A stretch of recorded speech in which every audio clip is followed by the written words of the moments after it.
Morgun einn þegar Villi kom niður til að borða vespugrauti sinn var mamman mjög döpur í bragði.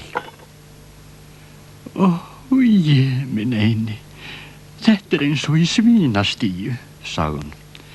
Ekki man ég hvenær hurðirnar voru málaðar síðast og eldhúsið hefur ekki verið hvítkalkað árum saman. Bra, sagði Villi. Af hverju býðurðu ekki pappa að hvítkalka það? Hann pappa þinn, sagði mammans. Hann allt of latur. Heyrðu Villi, ég þarf að líta til hennar Maríu, hún eitthvað veslingurinn og á meðan ég í burtu máttu líta eftir húsinu fyrir mig og taka aðeins til í eldhúsinu og náðu svo í nokkra snigla í kvöldmatinn, vinur. Allt í lagi, mamma. Villi var ekki lengi að taka til í eldhúsinu því að það var ekki næstu því eins óhreint og ætla mætti af vælinu í Mörtu. Það fór hann með skál út í garð og tíndi tylta feitum og safaríkum sniglum og þvoði þá síðan í eldhúsvaskinu. Hvað á ég að gera næst? Sagði hann við sjálfan sig. Ég veit, bra! Ég ætla að koma mömmu á óvart og vera búin að hvítkalka eldhúsið þegar hún kemur heim.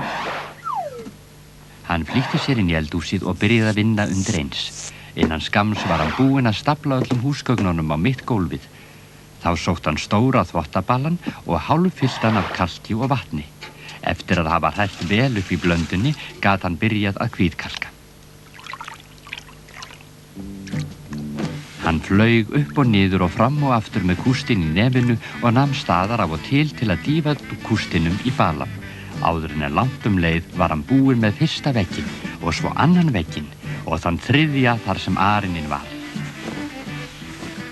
En þegar hann fór að kalka síðasta vegginn gerðist dálítið hræðilegt. Þegar Villi sneri sér við til að dýfa kústinum í balan gægðist hólmgerinn gluggan og var opinmyntur og furðu lostinn yfir óreiðunni. En áður en hann kæmi upp orði sneri Villi sér við og málaði beint yfir andlitið á honum. Þegar Villi heyrði pappa sinn stynja varð hann svo hræddur að hann misti kústinn sem datt beint ofan í balan og skvetti meira kalki á Hólmgeir. Bra, fyrirgefðu pappi. Bra, bíddu þangað til ég nægi stélið á þér, gargaði Hólmgeir. Þar sem hann var með kalk í augunum tók hann ekki eftir balanum og steyptist beint ofan í hann leið og Marta kom inn. Hver snýr?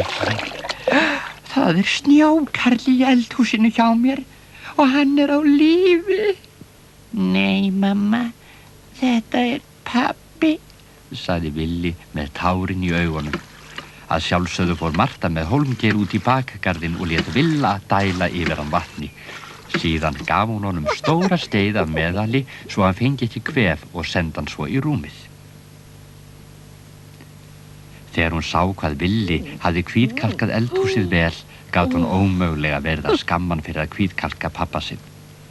Kvöldið tísti Villi af hlátri þegar hann hugsaði pappa sinn löðrandi í kalki. Góða nótt. Bra.